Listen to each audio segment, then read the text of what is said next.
Hello, my name is Benjamin Hart. I'm an American attorney and the Managing Director of Integrity Legal here in Bangkok, Thailand.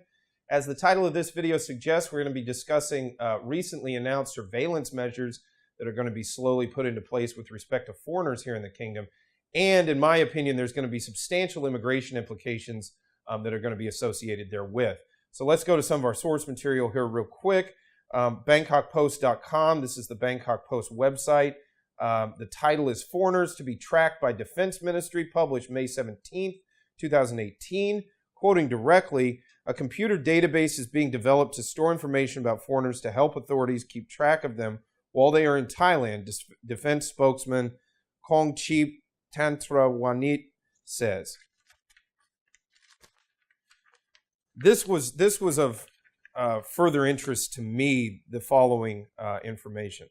The Ministry of Digital Economy and Society is advising the team developing the database to ensure it will be linked to other systems containing information about foreigners to better keep tabs on them from when they enter Thailand until they leave the country, he said. While waiting for the new database to be completed, law enforcement authorities, this is the important one, or at least in the immediate term, law enforcement authorities have been assigned to take steps to step up crackdowns on foreigners staying illegally in Thailand, he said. Two things to take away from this, in my opinion. First, we've done a number of videos on the recent crackdowns here in the kingdom. There's nothing that leads me to believe that this is not going to continue. And in fact, from this article itself, it seems they're going to be stepping up those initiatives moving forward.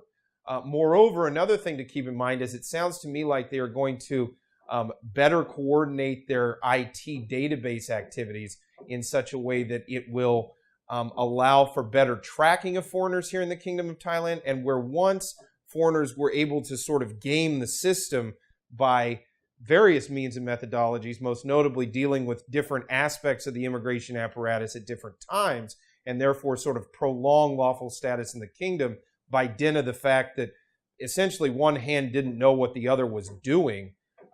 Basically, that was the situation we had.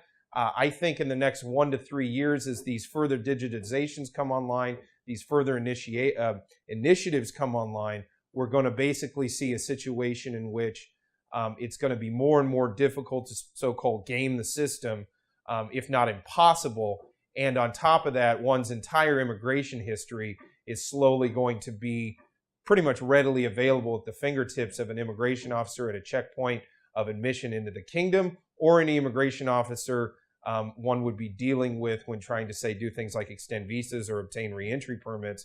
Whereas once that database was not sort of all consolidated, I think it sounds to me like it's going to be consolidated over the coming months and years to the point where the immigration system in Thailand is going to look no different than those of places in, say, Northeast Asia, the Western world, the United States, etc. So we'll continue doing videos and keeping people up to date with respect to this overarching issue. But one thing pretty clearly comes out from this information presented today: the Thai immigration apparatus is serious about tracking foreign nationals in the kingdom. And I think IT coordination is going to be such that using the system, gaming the system sort of against itself, is not going to be possible moving forward.